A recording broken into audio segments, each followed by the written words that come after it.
What's going on, guys? Do it Dan back at again in the garage with another Harley build series continuation. So last time we tuned in, the motor was giving me a lot of issues, and I decided that I'm going to drop the motor and put a new motor in it. I also got really salty and said a few things, and I got butthurt pretty bad. So today we're going to be doing the handlebar conversion. I want to convert it to clip-on handlebars. We're going to see if those will work. I've got them over here. Maybe even get to dropping the motor today. I don't know if we're going to have time for that. Hopefully we will. I got started kind of late today. That's my fault. So let's get started. Alright, so here is the factory handlebars. You know, they're just basically these little tiny risers that hold the bar in place. They just wrench them down really tight. Feels like they have 2 bolts on the bottom of here that I'm going to undo, and this is just going to be flat. I'll probably use this to mount a new speedometer because this one's all busted. I haven't ordered one yet, but I'm going to. And instead I'm going to be swapping them out with clip-ons that clip around here, and it makes the seating position a little bit lower. They're going to stick out about yay far, so hopefully that looks cool. Here's what we have. A couple of, I think these are 30 millimeter, 28 millimeter, something like that, clip-ons with these little adapters in case we need them. Nice throttle, the thing that goes around the throttle that conceals the wires or cables. Clutch and brake levers. And we got the headlight, but we're not going to be doing anything with this today since I need to figure out how to mount this. And then, you know, you've got your light switch, and then you've got your throttle and your clutch cables. So I guess we just get started. So I think what I'm going to do first is I'm just going to take off these handlebars, and then I'm going to start worrying about how to get these forks out later. They look kind of interesting. I'll probably have to jack up the bike itself and have the front completely suspended. It's gonna be strange. I don't know how this is gonna turn out. Let's try a good old 7/16 and see if this is standard still. Yep, it's still standard. I always use a solo cup to hold my bolts in.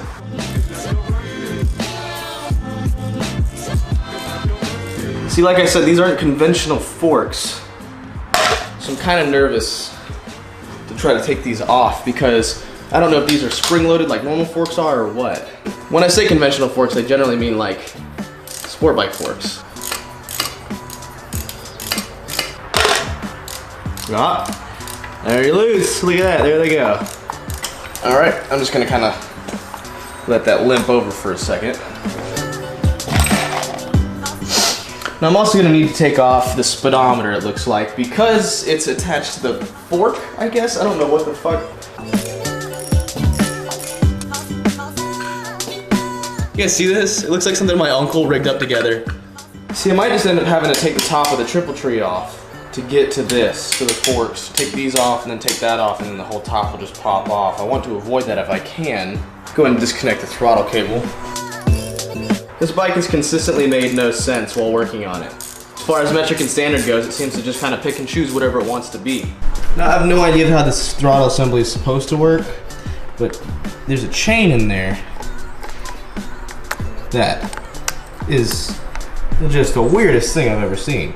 The throttle's been attached by some sort of weird chain mechanism. I don't know if that's stock or what, but this thing is all types of goofed.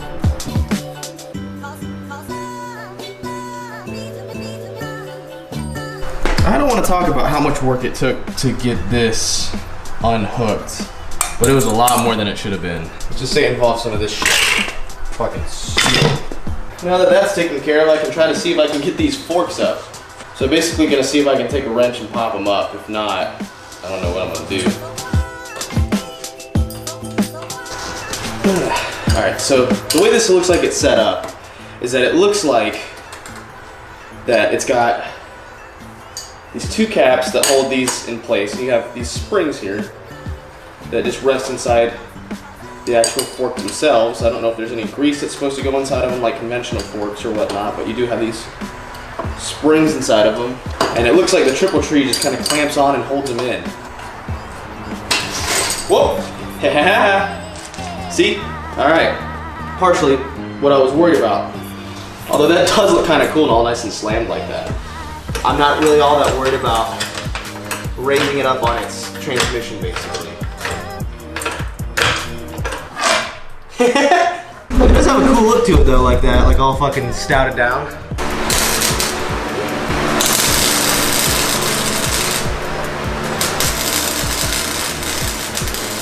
I'm assuming that a few of you guys are wondering what I just did. Why did I weld it?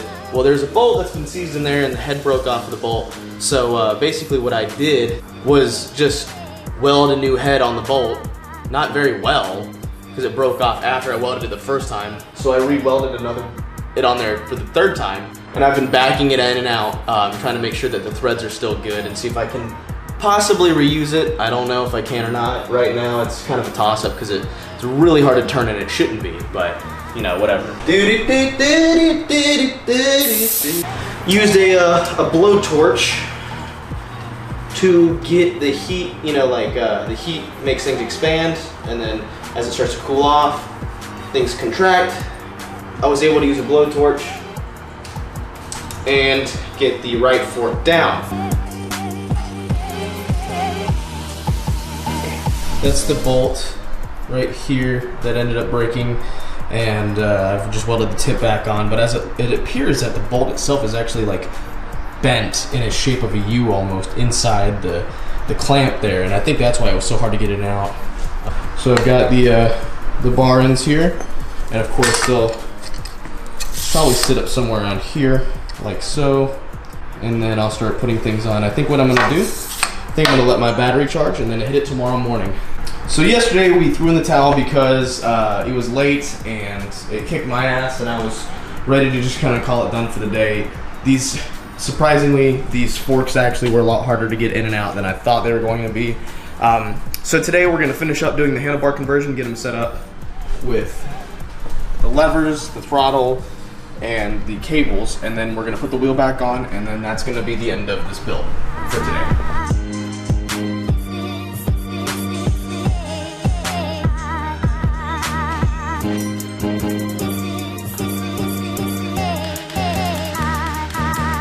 So now the game plan is that I'm gonna set these where I think they're gonna go, put the wheel back on, and then finish putting the throttle on and the clutch and all that. I'm sure a lot of you guys are wondering about this monstrosity back here, this welded bolt. What I'm gonna do is that I will have to break this whole bike down again to get it painted and sandblasted and all that. So basically what I'm gonna do is I'm gonna build the bike the way it needs to be, make sure it runs good, make sure everything's straight, and then I'm gonna break everything down, get everything painted or powder coated, and then I'm going to put it back together, and then it'll be done.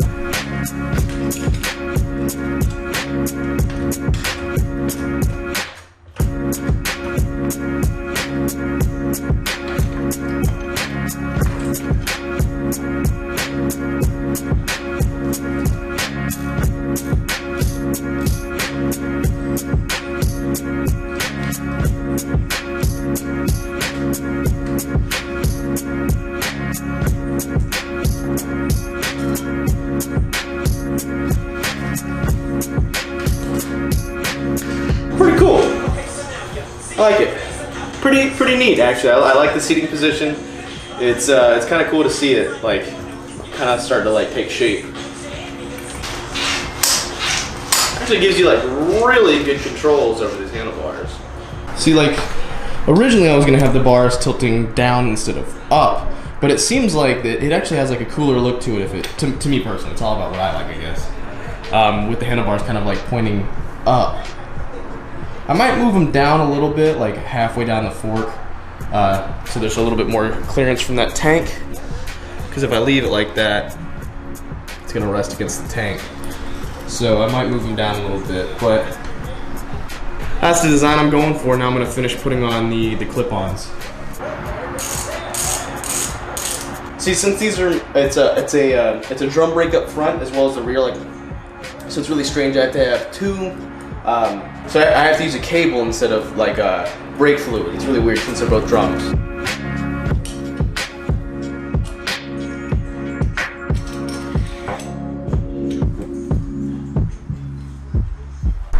Alright, so there are the handlebars now. They're set up. We've got the throttle cable all nice and tight. I went with this Nibble Racing just because it was actually really reasonably priced to get a nice throttle out of it. It feels great. I'll throw in some bar ends here. This ain't going nowhere, by the way. All I gotta do now is set up the brake and clutch lever. The brake lever should work the same way as the original one did if I can just get out of this stupid housing. And then it'll be taut like that. And this will be the light switch for the lows and highs. Or actually, this will probably just be the light switch for on and off. because I won't have a high beam. I'll just have a fucking bright light all the time. So I'll probably just keep it like that. That way I can just hit it from here. It's not tightened down, by the way. It's still loose. It'll be really simple. I might throw a horn button over here. It does have a horn, and I kind of want to keep it the original horn. It's like blah, blah, blah, blah. That's exactly what it sounds like. It says blah, blah, blah, blah. So there we have it so far. The handlebars have been swapped and adjusted to the point that I like them. I hate how barren this side looks compared to this one. It almost looks like it's uneven, but I've measured it like 4 times and it's even, or relatively close to it. I just need a button. That'll fill in a lot of space, and then it'll look more even.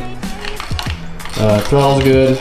I mean, obviously this will be tightened up once, you know, I put the motor in. I'm gonna reuse this where the old handlebars go. I'm gonna make a little plate that goes across there, and that's where the speedometer is gonna stick. It's gonna stick right here. I'll make just a single mechanical speedometer, nothing crazy. But next time, I'll be dropping the motor. That shouldn't be that hard. It's like 4 key points. So next time I'll be dropping the motor out of the frame. Then after that, I'll probably work on making a custom headlight assembly. Then comes the seat. Should be good to go after we got the motor set up, the new motor put in. Once we have the new motor put in, it should run around and drive good. And then after we make sure that it runs and drives, I'll break it all back down and get the frame cleaned up and powder coated. So hopefully this bike will be done in the next 2 or 3 weeks. That's the goal.